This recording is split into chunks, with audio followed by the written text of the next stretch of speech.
Hello प्यारे, आप सभी को स्वागत है आगे क्लासेस के इस यूट्यूब चैनल पर। हम लोग क्लास 10 का कोऑर्डिनेट ज्योमेट्री पढ़ रहे थे, जिसमें 3 एक्सरसाइज खत्म हो गया था और चौथा एक्सरसाइज पढ़ रहे थे यानी कि 7.4, जिसमें 23 सवाल हम लोग बना दिए थे। उसमें 24 नंबर सवाल से आगे क्लास हम लोग करना है। चलिए आइए देखते हैं 24 नंबर सवाल क्या कह रहा है। इसमें कह रहा है कि एक समानांतर चतुर्भुज का क्षेत्रफल 12 वर्ग इकाई है। समानांतर चतुर्भुज का क्षेत्रफल दिया हुआ है, इसके दो शीर्ष दिया हुआ है। यदि विकर्णों का प्रतिच्छेदन बिंदु एक अक्ष पर इसके धनात्मक दिशा में स्थित हो तो समानांतर चतुर्भुज की शेष दो शीर्षों को ज्ञात कीजिए। यानी कि समानांतर चतुर्भुज है जिसका दो शीर्ष दिया हुआ है, दो निकालना है और उसको निकालने के लिए कुछ इसमें मान दिया हुआ है, यानी कि विकर्णों का प्रतिच्छेदन बिंदु एक अक्ष पर है और इसका एरिया भी दिया हुआ है। ठीक है, चलिए आइए देखते हैं किस तरह से बनेगा। यहाँ समानांतर चतुर्भुज है। कैसा चतुर्भुज है? समानांतर चतुर्भुज। समानांतर चतुर्भुज में दो को शीर्ष दिया हुआ है, एक -1 3 है और बी का मान दिया हुआ है -2 और 4 है। तीसरा शीर्ष नहीं मालूम है, मान लीजिए कि इसका नियामक x1 y1 है और चौथा शीर्ष नहीं मालूम है, इसको मान लीजिए x2 y2। ठीक है, इस तरीके से इसको मान लिया गया है ना। जिसे मान लेते हैं कि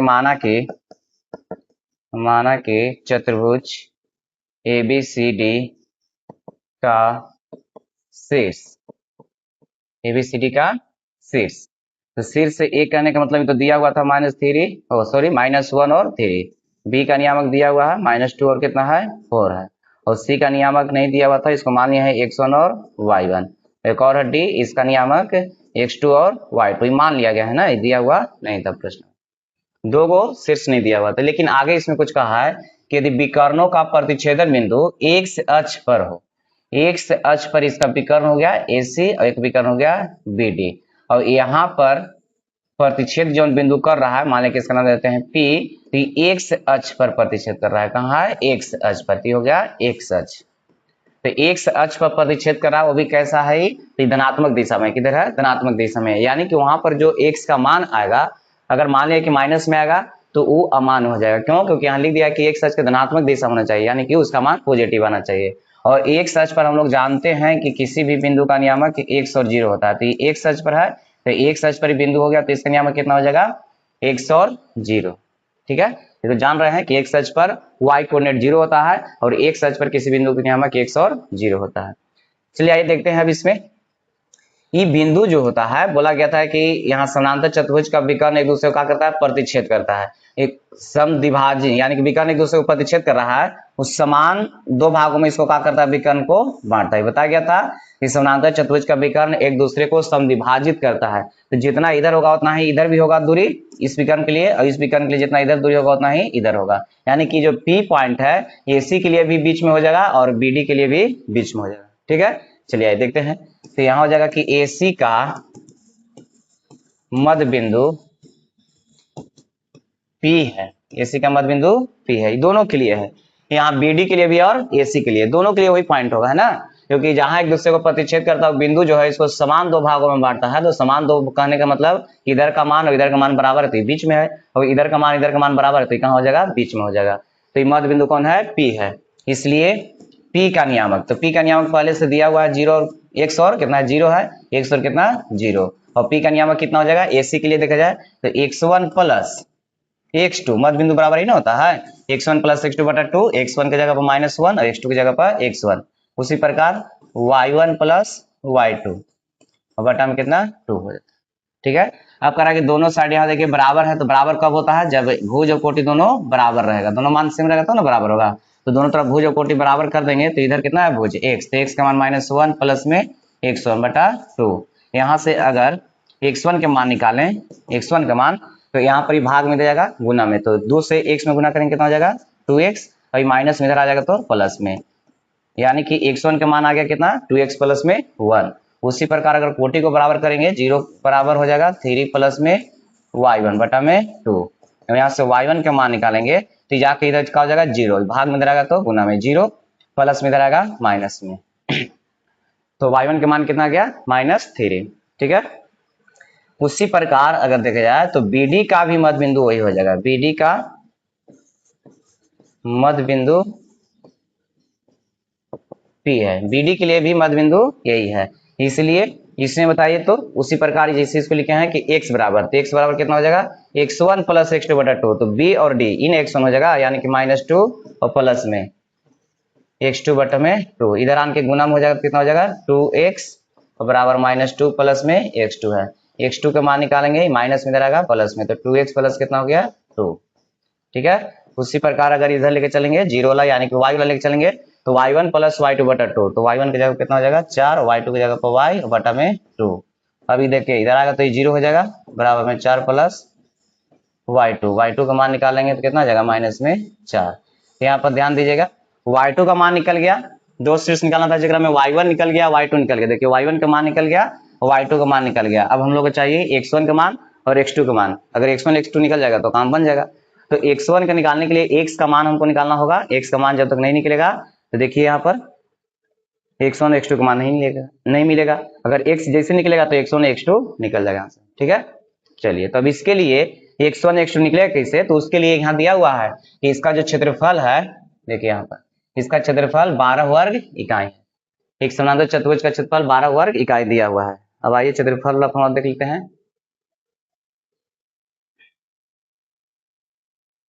आइए देखते हैं चतुर्भुज ए बी सी डी का क्षेत्रफल 1/2 होता है। इसको बताया गया था कि x1 y1 x2 y2 इस तरीका से डिटर्मिनेंट में plus x2 y2 x3 y3 plus x3 y3 x4 y4 plus x4 y4 x1 y1, ये हम लोग सीखे हैं चतुर्भुज का क्षेत्रफल होता है ना। तो यहाँ पर इसका मान ये सब दिया हुआ है, बैठा देंगे और इधर इसका मान दिया हुआ है कितना 12 दिया हुआ है, इसका मान कितना है 12, उधर मान बैठा लीजिए। तो यहाँ पर हम लोग को x1 y1 का मान देखना होगा, तो x1 का कितना दिया हुआ है मान x1 y1 देख लीजिए यहाँ पर लिखा हुआ यही हो जाएगा x1 y1, फिर उसके बाद x2 y2 प्लस जहां पर अंत होता है वहीं से शुरू होता है, फिर x3 की जगह पे x1 y1 है और फिर यहाँ पर हो जाएगा x1 y1 और x2 y2 प्लस फिर x2 y2 और बटा में बटा नहीं -3 1 हो जाएगा। इस तरीके से हो गया, x1 y1 की जगह पर दिया हुआ था, x2 y2 की जगह पर दिया हुआ है, जहां अंत होता है वहीं से शुरू होता है, फिर x3 y3 की जगह पर नहीं दिया होता है, x3 y3 का जो मान है उसको हम लोग लिख दिए हैं और यहाँ पर x4 y4 का मान भी नहीं दिया हुआ था। ठीक है, चलिए इसी को अब सोल्व करना है, लेकिन यहाँ पर देखा जाए थोड़ा सा ऊपर करते हैं इसको। चलिए यहाँ पर अगर देखा जाए तो इसका मान दिया हुआ है, अगर एक बार इसको सोल्व कर लेते हैं उसके बाद बिठाते हैं, तो चलिए सोल्व कर लेते हैं। यहाँ से कितना हो जाएगा -4, माइनस तो यहाँ होता है फॉर्मूला में, इसको बोला गया था इसको क्रॉस मल्टीप्लीकेशन करते हैं, 4 - 1 से गुना करेंगे -4 और इसमें गुना करेंगे तो माइनस में 6 आएगा, माइनस फॉर्मूला में तो माइनस माइनस का हो जाएगा प्लस। उसी प्रकार इसको गुना करेंगे कितना हो जाएगा -2 y1 और फिर माइनस और इसमें इससे गुना करेंगे तो 4x1 प्लस में, उसी प्रकार इसको गुना करेंगे तो कितना हो जाएगा x1 y2 माइनस, फिर इसमें गुना करेंगे तो हो जाएगा x2 y1 प्लस, उसी प्रकार इसको गुना कीजिए 3 में गुना करेंगे x2 से तो 3x2 माइनस और यहाँ गुना करेंगे तो माइनस में y2 होगा, लेकिन माइनस माइनस का हो जाएगा प्लस। फिर तो इसको हम लोग क्रॉस मल्टीप्लीकेशन कर लिए। अब जो मान दिया हुआ उसको बैठा लेते हैं वहां से, देखिए 12 बराबर यहाँ पर तो बचेगा कितना 2 और यहाँ से कितना प्लस माइनस गुना करेंगे हो जाएगा माइनस, प्लस में माइनस से गुना करेंगे क्या हो जाएगा माइनस, प्लस में माइनस गुना करेंगे माइनस हो जाएगा। अब यहाँ पर कितना हो जाएगा 2y1, y1 के मान हम लोग का निकल चुका है, y1 के मान यहाँ पे देखिए बैठा देते हैं, y1 के मान यहाँ पर दिया हुआ है, y1 के मान कितना है -3, y1 के मान कितना आ गया है -3 और ये प्लस माइनस गुना करेंगे -4x1 और x1 के मान भी हम लोग निकाल चुके हैं, देखिए यहाँ x1 के मान यहाँ पर निकाले हैं 2x प्लस में 1, x1 का मान कितना आ गया है 2x प्लस में 1, x1 के मान भी हम लोग को मालूम हो गया है 2x प्लस में 1। ठीक है, यहाँ तक हम लोग सोल्व कर चुके, इधर हो गया इसको गुना कर लिए। अब इधर देखिए x1 तो x1 के मान ही ना आया था, अभी देखिए यहाँ पे बिठा दिए हैं 2x प्लस में कितना आ गया है 1 और इंटू में y2 का मान यहाँ निकाला हुआ है कितना माइनस में 4 प्लस माइनस गुना करेंगे माइनस, अभी x2 का मान देखिए यहाँ पर दिया हुआ है 2x प्लस में 2 और यहाँ पर y1 का मान कितना आ गया था देख लीजिए, y1 का मान माइनस में 3 था, ऊपर से लिख दिए हैं माइनस में 3, फिर उसी प्रकार प्लस में प्लस गुना करेंगे प्लस 3 इंटू x2, अब x2 का मान हम लोग निकाल लिए हैं देखिए 2x प्लस में 2, फिर प्लस में प्लस गुना करेंगे प्लस y2 का मान कितना आ गया है माइनस में 4 प्लस है -4, इसका मान हम लोग बैठा दिए, जो यहाँ से निकाले थे उधर जगह कम है लिख लीजिएगा, अगर इसको इस इक्वेशन मानना चाहते हैं इक्वेशन भी मान सकते हैं, इसे यहाँ पर इसको मान ली इक्वेशन फर्स्ट है और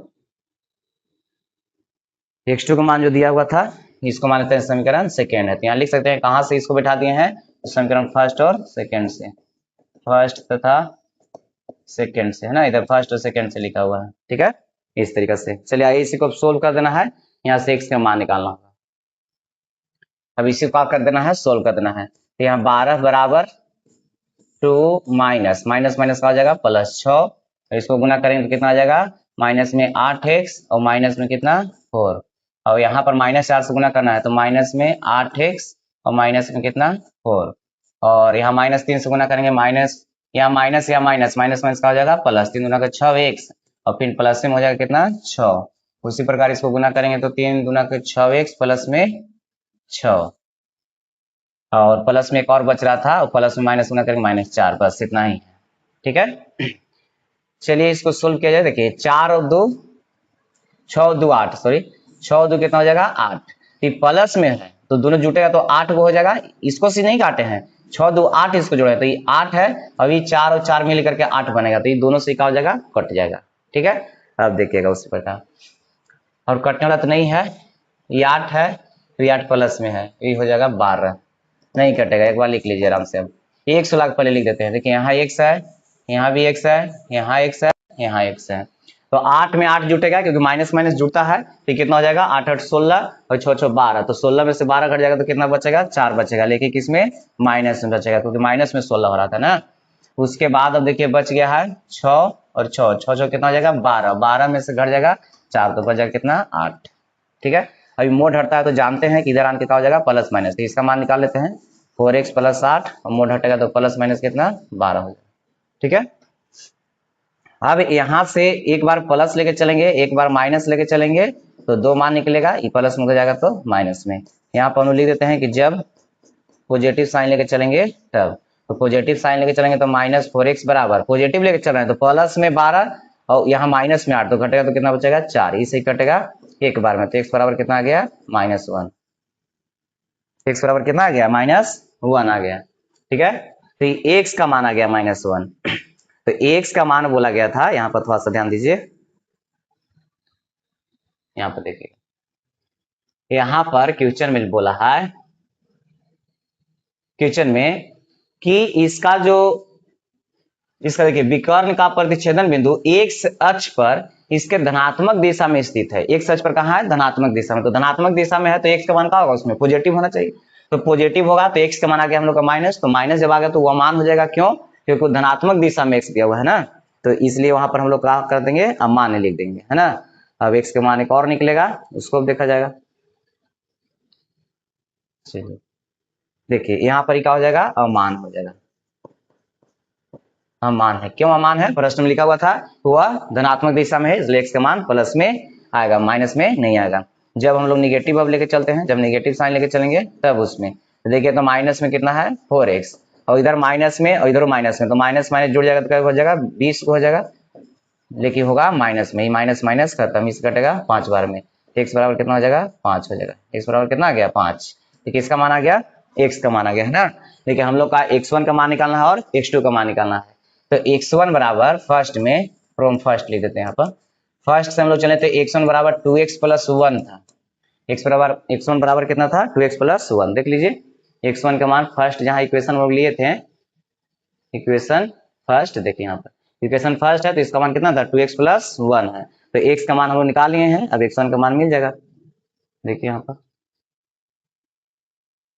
तो 2 और x का मान कितना गया है, x का मान कितना आया है 5 आया है, x का मान कितना आ गया 5, तो यहाँ 5 रख देंगे +1, तो 5 दूना कितना 10 और 1 11, x1 का मान कितना आ गया 11। उसी प्रकार x2 का मान निकालेंगे सेकेंड से, तो उसका मान 2x प्लस में 2 था, तो 2 और x का मान है 5 और प्लस में 2, 5 दूना 10 और 2 12, तो x1 का मान मिल गया, x2 का मान भी मिल गया, और y1 y2 का मान ऊपर में हम लोग निकाल चुके थे, इसलिए c का जो नियामक था x1 और y1 माने थे, तो c का नियामक कितना हो जाएगा x1, x1 की जगह कितना 11, ठीक है, y1 वाला लिख रहे हैं, ऊपर में देख लेते हैं कितना है, और d का नियामक x2 और y2 है, तो यहाँ पर x2 का मान हम लोग निकालें, x2 का मान कितना आ गया 12 आ गया, ठीक है। अब x1 y1 का तो मान बिठा दिए, x1 x2 का मान यहाँ पर लिखे हैं, y1 वाला मान देख लेते हैं कितना है, y1 का मान है वो कितना था, y1 का मान -3 और y1 का मान -3 और -4, -3 और -4 है, -3 था और एक -4 था, यही दोनों हम लोग को शीर्ष को क्या करना था, ज्ञात करना था, यानी कि 2 शीर्ष दिया हुआ था, 2 शीर्ष जो शीर्ष बचल था उसको निकालना था, तो दोनों CD को हम लोग माने थे उसको निकाल लिए, ठीक है। इस तरह से सवाल बन चुका, तो C का नियामक हो गया 11 - 3 और D का हो गया 12 - में 4, देख लीजिए y1 y2 का मान यहाँ निकाला हुआ था, y1 का मान -3 और y2 का मान कितना है -4, ठीक है।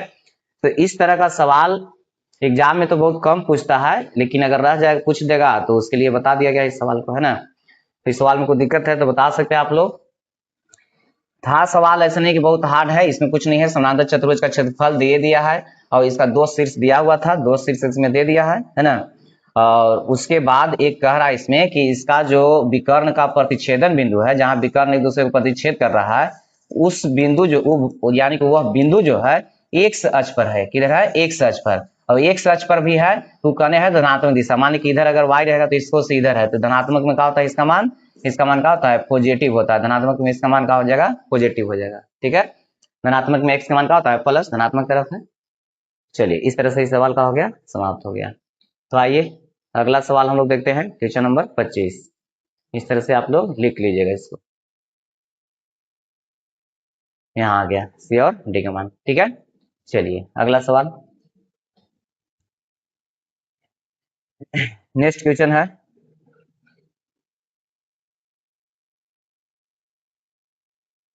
कह रहा है कि प्रमाणित करें कि चतुर्भुज जिसके शीर्ष इतना इतना इतना 4 गो शीर्ष दिया हुआ है,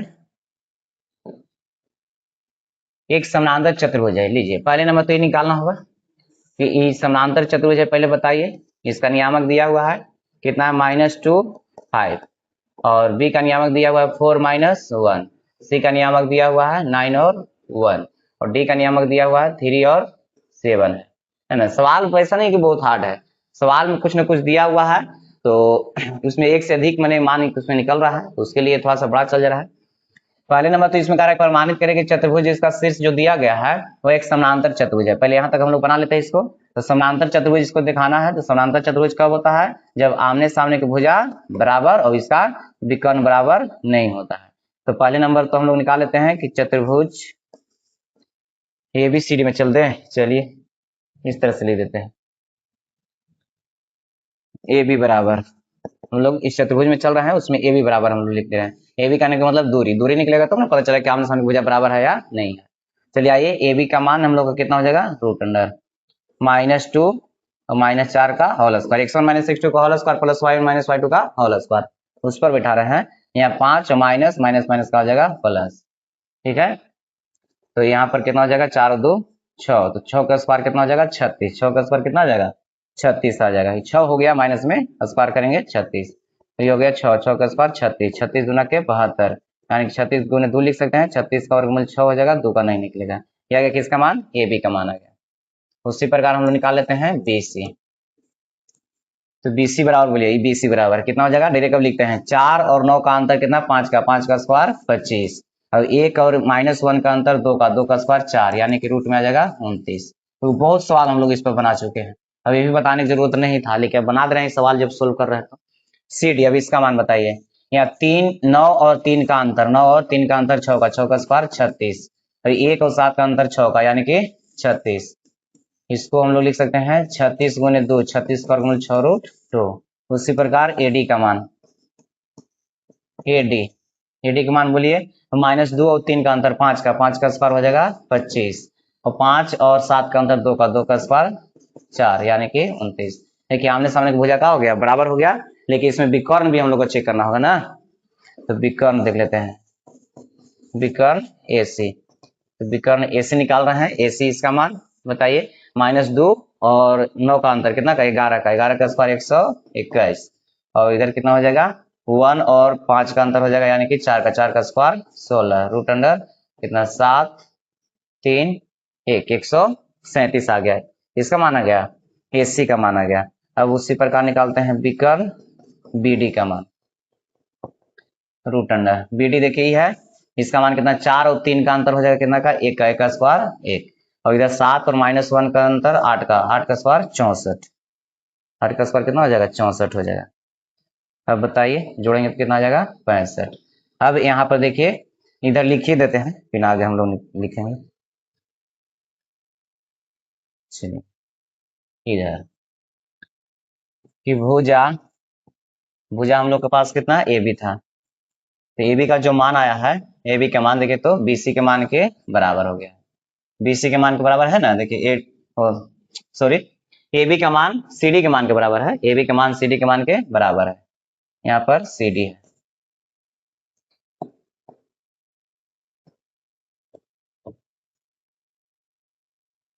CD के बराबर है, और BC का जो मान है, BC का मान वो AD के मान के बराबर है।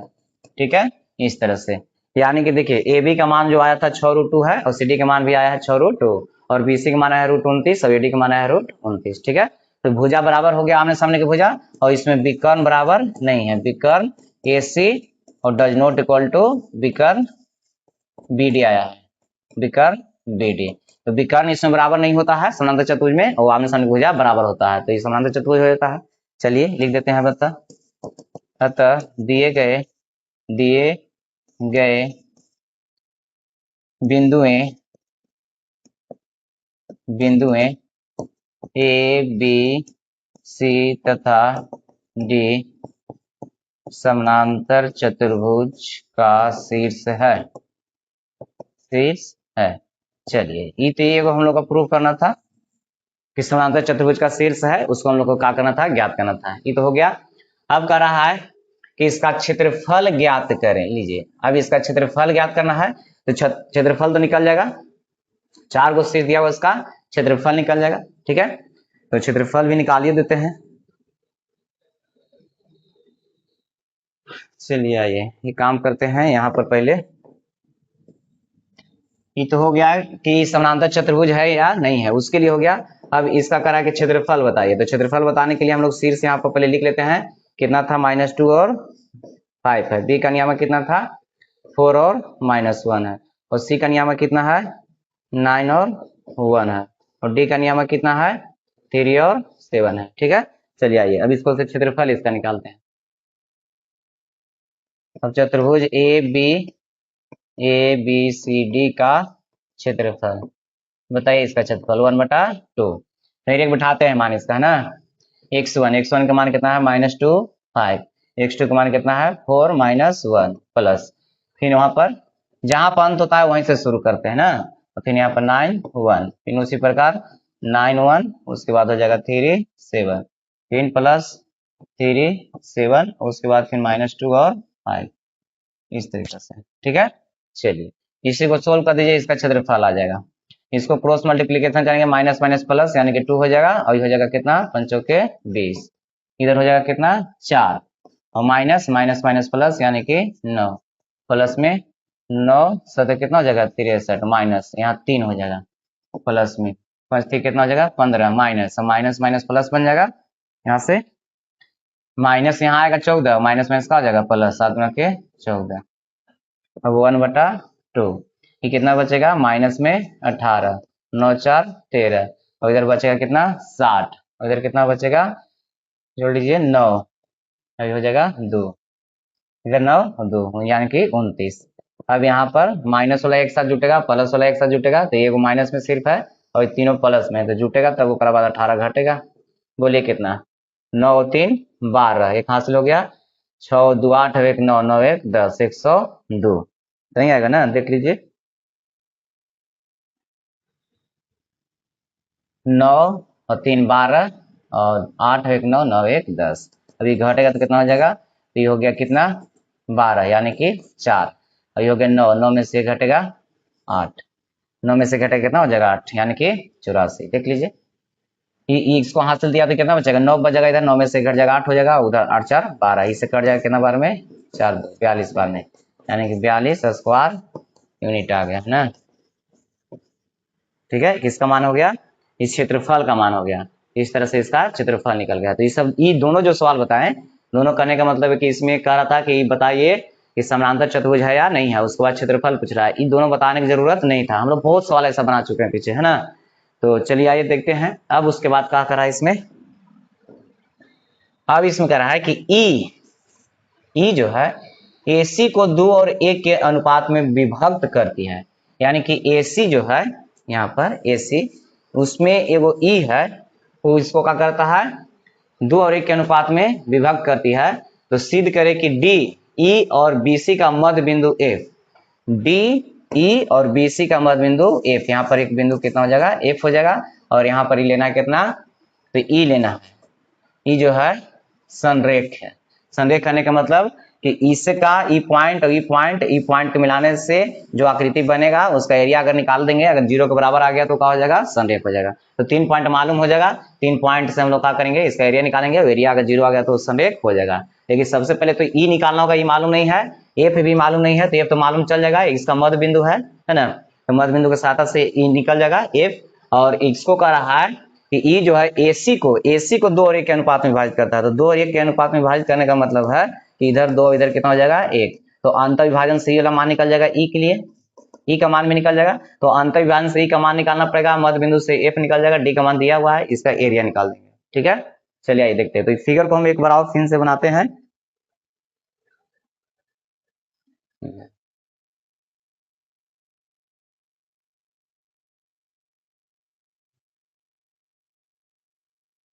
चलिए आइए देखते हैं।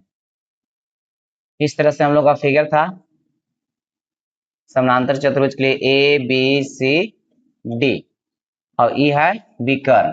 विकर्ण पर कह रहा है कि एक बिंदु कितना लेना है ई लेना है, और ई का जो मान होगा, रुक जाए,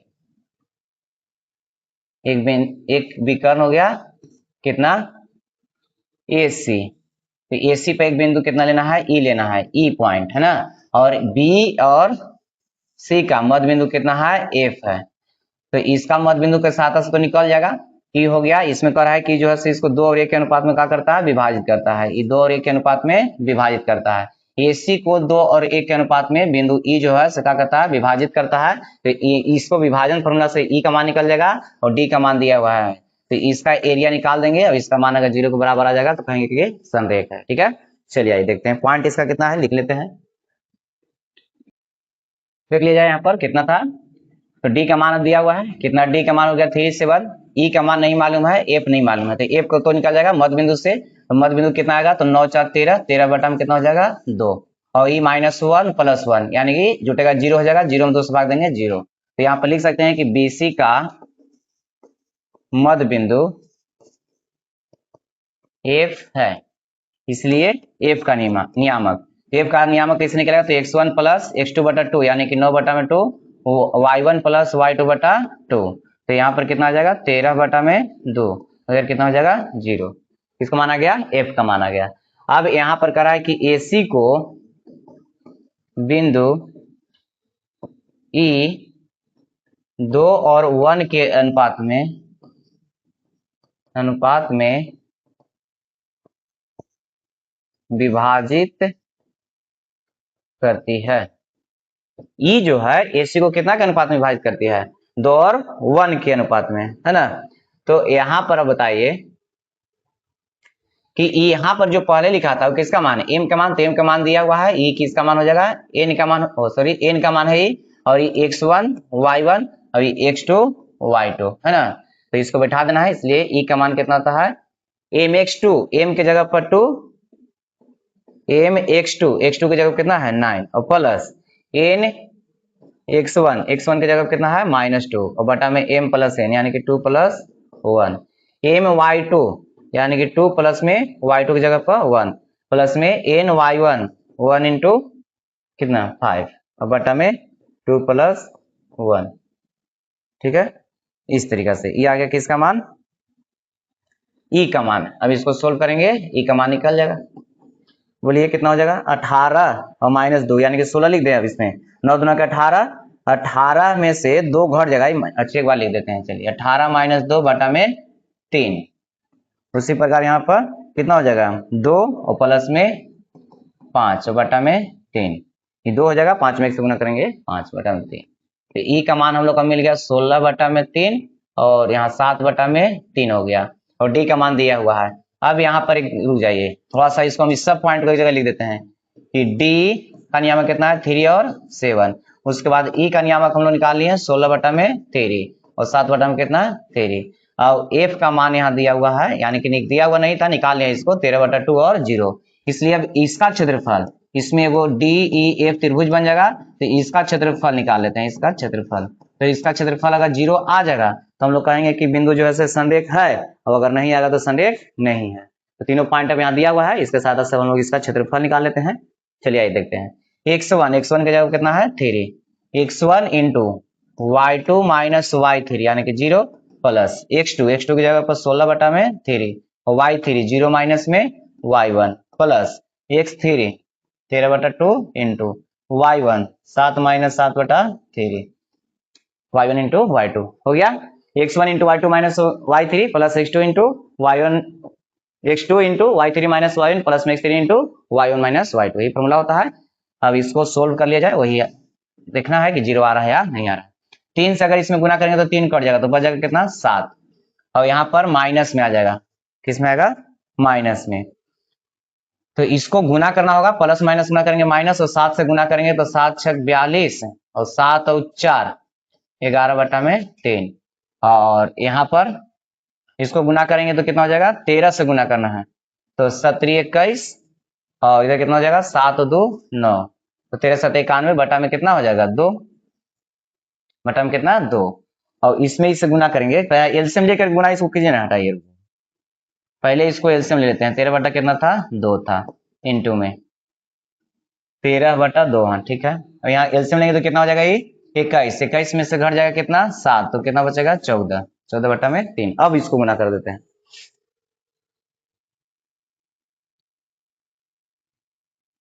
वन बटा 2 यहाँ 7 माइनस 112 बटा में 3 और ऊपर से गुना करेंगे तो यहाँ कितना हो जाएगा तो 13 चौके 52 और 13 और 5 18 13 चौके 52 में कितना हासिल हो गया 5 और 13 और 5 18 और 3 दूना कितना हो जाएगा 6 ऊपर से गुना हो गया, नीचे से गुना कर दिए।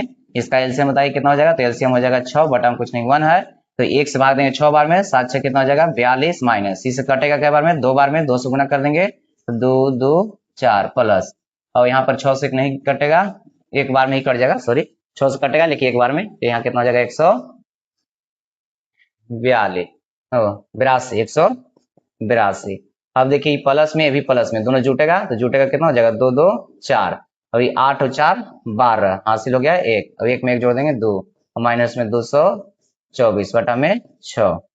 अब बताइएगा यहाँ पर कि 224 में से 224 कटेगा कितना हो जाएगा 0 बटा में 6 और 0 में 6 से भाग देंगे तो भी क्या हो जाएगा 0 में 1 बटा 2 से गुना करेंगे 0। तो देखिए तो एरिया जो निकाले क्या हो गया 0 हो गया। तो जब एरिया इसका 0 हो गया यानी कि डी ई एफ का, तो हम लोग कह सकते हैं कि डी ई तथा एफ संरेखी है, डी एफ कुछ है संरेखी है, यही हम लोग क्या करना था प्रूव करना था।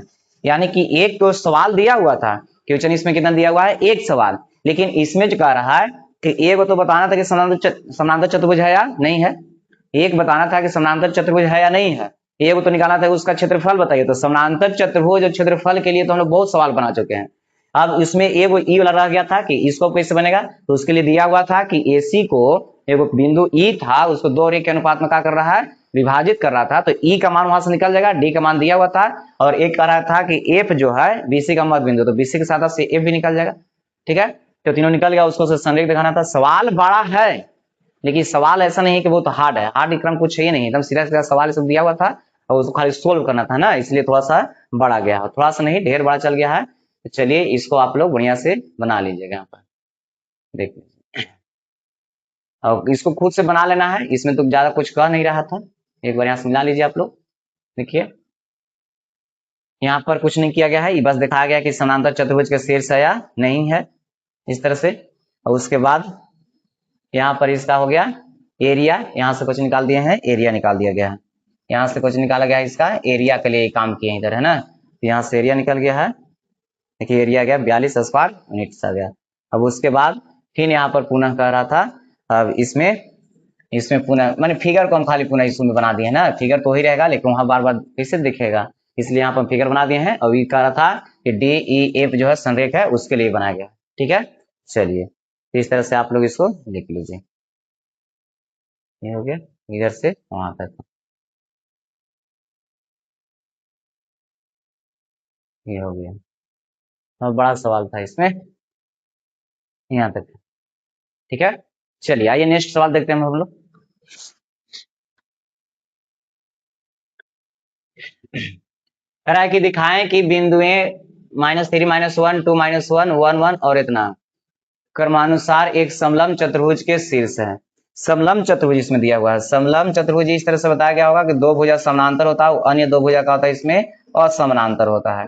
दो भुजा समानांतर, जैसे इसमें एडी जो है बीसी के समानांतर हो गया, एडी किसके समानांतर है, बीसी के समानांतर, है ना। तो दो भुजा समानांतर और अन्य दो भुजा असमानांतर होता है। तो इसको बताना है कि समलंब चतुर्भुज है, यही बता देना हम लोग का। तो देखिए यहाँ पर हिंट भी दिया हुआ है ना, हिंट दिया हुआ कि माना कि एबीसीडी के शीर्ष है, एबीसीडी तो माना गया है, ठीक है, एबीसीडी मान लिया गया है। दिखाइए कि एबीडी का क्षेत्रफल, त्रिभुज एबीडी का क्षेत्रफल और एबीसी का क्षेत्रफल, एबीसी का क्षेत्रफल, और दोनों को क्या करना है, बराबर दिखाना है, यानी कि ए बी डी। तो ए बी डी ये वाला दिखाना होगा, इसका एरिया निकाल लेना है, इसका एरिया। और उसके बाद दिया हुआ इसमें कि ए बी सी इसका एरिया, ये दोनों का एरिया का होगा बराबर, अगर हो जाएगा तो हम लोग कहेंगे कि कैसा चतुर्भुज है, तो समलंब चतुर्भुज है। ऐसा हिंट दिया हुआ है इसमें ना। तो इसमें ए का मान दिया हुआ है, ए का मान कितना है -3 -1, बी का मान दिया हुआ है 2 -1, सी का मान दिया हुआ है 1 1, और डी का मान दिया हुआ है -2 और 1, इस तरह से मान दिया था। तो अब देखिए इस सवाल को खुद से आप लोग बना सकते हैं, ए बी डी का क्षेत्रफल निकालना, तो ए बी डी तो देवे किया यहाँ पर, इसमें कुछ करने की जरूरत नहीं है।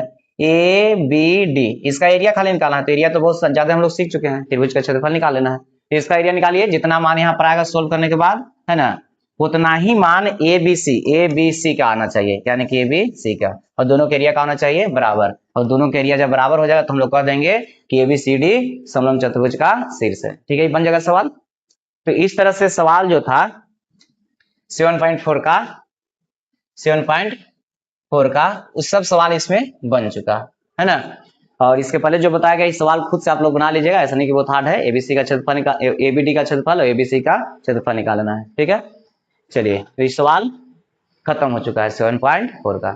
तो यहाँ पर बोला गया था कि जो भी चैप्टर चलेगा उसका अति लघुत्तरीय प्रश्न और उसका वस्तुनिष्ठ प्रश्न भी बना दिया जाएगा, है ना, सब सवाल को सोल्व किया जाएगा।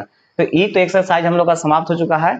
अब अगला क्लास में हम लोग अति लघुत्तरीय प्रश्न के साथ मिलेंगे, और अति लघुत्तरीय प्रश्न में जितना भी क्वेश्चन है प्रत्येक सवाल को बनाया जाएगा। और न्यू पैटर्न पर जो दिया हुआ है बुक है जिसमें ऑब्जेक्टिव कुछ बढ़ाया है, उस किताब से आप ऑब्जेक्टिव बताया जाएगा। पहले का जो किताब था उसमें ऑब्जेक्टिव बहुत कम दिया हुआ था, लेकिन जो नया वाला किताब बना है यानी कि छपा है नया वाला किताब, उसमें ऑब्जेक्टिव की संख्या का किया है, बढ़ाया है। तो वो नया वाला से रहेगा, है ना, जिसमें ज्यादा ऑब्जेक्टिव दिया हुआ है, क्योंकि हम लोग का ऑब्जेक्टिव पढ़ना बहुत जरूरी है। अति लघुत्तरीय प्रश्न नहीं भी पढ़िएगा तो उसमें वस्तुनिष्ठ जरूरी पढ़ना है, क्योंकि हम लोग का 50% ऑब्जेक्टिव सवाल रहता है, 50% ऑब्जेक्टिव रहता है, इसलिए ऑब्जेक्टिव क्वेश्चन को बनाना बहुत ही जरूरी हो चुका है। जितना हम लोग लॉन्ग सवाल इधर पढ़ते हैं बनाते हैं उससे ज्यादा इंपॉर्टेंट हम लोग को ऑब्जेक्टिव हो जाता है, क्योंकि लॉन्ग सवाल बहुत कम पूछता है, यानी कि 5 नंबर का सवाल रहेगा तो 5 नंबर में मात्र 4 गो सवाल रहता है। 2 नंबर का सवाल रहेगा 15 गो सवाल रहेगा, है ना। तो इस तरह से सवाल उसमें हम लोग का रहता है। तो 15 दूना का 30 इधर हो गया, यानी कि 2 नंबर का सवाल रहेगा क्या होगा 15 गो, तो 15 दूना के 30, और 4 गो सवाल रहेगा 5 नंबर का, तो 5 के 20। तो 30 20 50 से ही दो टाइप पे रहेगा, एक 2 नंबर का और एक रहेगा 5 नंबर का, 2 नंबर का और 5 नंबर का। तो 2 नंबर 5 नंबर मिला करके 50 नंबर इधर हो गया और 50 वो ऑब्जेक्टिव रहेगा 1 नंबर का, यानी कि 50 नंबर ही 100 नंबर पूरा हो गया, है ना। अब बताना है कि इसमें सवाल तो दुगना पूछता है, तो हाँ दुगना रहता है। 30 गो सवाल 2 नंबर का रहेगा तो सॉरी 15 गो रहता है तो 30 गो सवाल पूछेगा एग्जाम में। क्या सवाल पूछेगा? 30 गो, और 30 गो में से कोई भी 15 गो चुन चुन के बना देना। 30 क्वेश्चन में से कोई भी 15 गो चुन चुन के बनाना है। और 8 गो सवाल रहेगा 5 नंबर वाला, 8 गो सवाल 5 नंबर वाला रहेगा, 8 गो में से कोई भी 4 गो बनाना है। इसमें ऐसा नहीं है कि पहले बनाएंगे दूसरे बनाएंगे, कोई 4 गो, अंतिम से भी बना सकते हैं 4 गो, फर्स्ट से भी बना सकते हैं, बीच में से बना सकते हैं, कहीं से बना सकते हैं, है ना, छोटे छोटे भी बना सकते हैं, लेकिन 4 गो होना चाहिए। तो 4 गो सवाल रहेगा 5 नंबर का, और 15 सवाल बनाना हम लोग का है 2 नंबर का, लेकिन रहेगा 30 गो। और ऑब्जेक्टिव का जो सवाल है 100 सवाल रहेगा, और 100 सवाल में से हम लोग को 50 गो चुन चुन को बनाना है। 100 क्वेश्चन रहेगा ऑब्जेक्टिव का, और कहीं से भी उसमें क्या करना है 50 को बना देना है।